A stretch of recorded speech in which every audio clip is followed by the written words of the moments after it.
नमस्कार, मैं अमन कुमार, आप देख रहे हैं सनराग लाइव। जिस चीज़ का इंतज़ार था उसका इंतज़ार खत्म हुआ। पिछले 70 सालों में, आज़ादी के 70 सालों में जम्मू कश्मीर मुद्दा हमेशा से बना रहा है। धारा 370 35 से हमेशा से बना रहा है।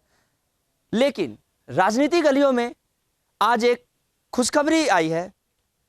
गृह मंत्री अमित शाह ने धारा 370 35 से जम्मू कश्मीर से खत्म कर देने पर राष्ट्रपति ने उस पर मोहर लगा दी। और एक तरफ जहां राजनीतिक गलियारों में खुशी की लहर है, वहीं दूसरी तरफ विपक्ष इस पर विरोध जता रहे हैं। आइए देखते हैं ये रिपोर्ट। जम्मू कश्मीर से धारा 370 हटाने के बहुप्रतीक्षित फैसले पर केंद्र सरकार ने मुहर लगा दी है। राष्ट्रपति की मंजूरी के बाद केंद्र सरकार ने सोमवार को जम्मू कश्मीर से अनुच्छेद 370 खत्म होने की सूचना संसद में दी। केंद्रीय गृह मंत्री अमित शाह ने पहले राज्यसभा और फिर लोकसभा में अनुच्छेद 370 को खत्म करने की जानकारी दी। अनुच्छेद 370 खत्म होते ही राजनीतिक हलकों में हंगामा मच गया। जहां कुछ राजनेता इसे एक देश का संविधान बता रहे हैं, वहीं ज़्यादातर विपक्षी दल इसका विरोध कर रहे हैं। जानकारों का भी मानना है कि अनुच्छेद 370 खत्म होने के बाद जम्मू कश्मीर सही मायनों में भारत का अभिन्न अंग हो गया है। देश के अन्य राज्यों के लोगों के लिए ये बहुत बड़ी खुशखबरी है, जिसका इंतजार देश को आज़ादी के बाद से ही था। आइए 10 बिंदुओं में जानते हैं जम्मू कश्मीर से धारा 370 खत्म होने का क्या मतलब है और इससे आपको क्या अधिकार मिलेंगे। अब जम्मू कश्मीर में देश के अन्य राज्यों के लोग भी जमीन लेकर बस सकेंगे।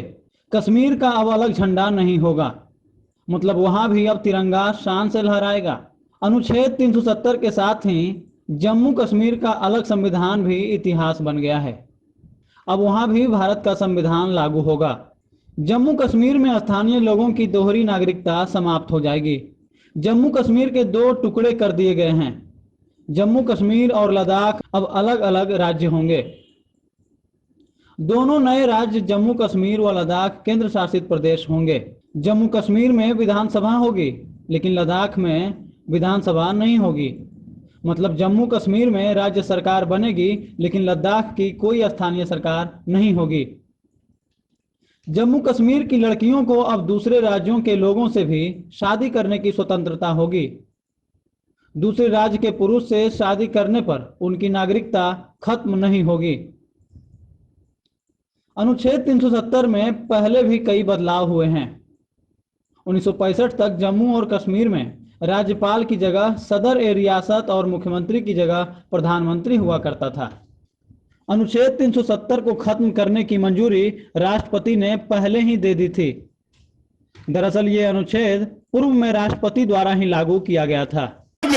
धारा 370 को यही तरीके से अमेंड कर चुकी है, वही रास्ते पर हम आए। अगर इतनी चर्चा कर लेते तो मैं पूरा डिटेल बताता, देश की जनता भी जान जाती, जम्मू कश्मीर के अवाम भी जान जाते। मगर मेरिट्स इतना नीचा है, मेरिट्स है नहीं, सिर्फ पॉलिटिकल बातें करनी है, इसलिए यहाँ बैठकर शोर शराबा करने के लिए गए। मैं अभी भी अपील करता हूं महोदय, आपके माध्यम से, गुलाम नबी साहब, कि आप तो कश्मीर से आते हैं, कश्मीर की पीड़ा को जानते हैं। धारा 370 कैसे कश्मीर का नुकसान कर रही है, मुझे मेरी बात तो रखने दीजिए। इतना भी अधिकार नहीं देंगे। वाद हो, विवाद हो, तर्क हो, मगर कुछ नहीं करना और सिर्फ शोर शराबा करना। और अभी भी मैं मानता हूं कि सदन के सारे सदस्य अपनी अपनी सीट पर चले जाए। जितनी भी शंका कुशंका तो सवाल है, मैं सबके जवाब देने के लिए बाध्य हूं, तैयार हूं। धन्यवाद। आपकी रूलिंग मैंने नोट कर ली है, वो बाद में अपना डिसीजन मैं दूंगा। माननीय गृह मंत्री जी ने कानूनी स्थिति स्पष्ट की है। अब मैं भूपेंद्र जी से कहता हूं अपनी बात कंटिन्यू करें।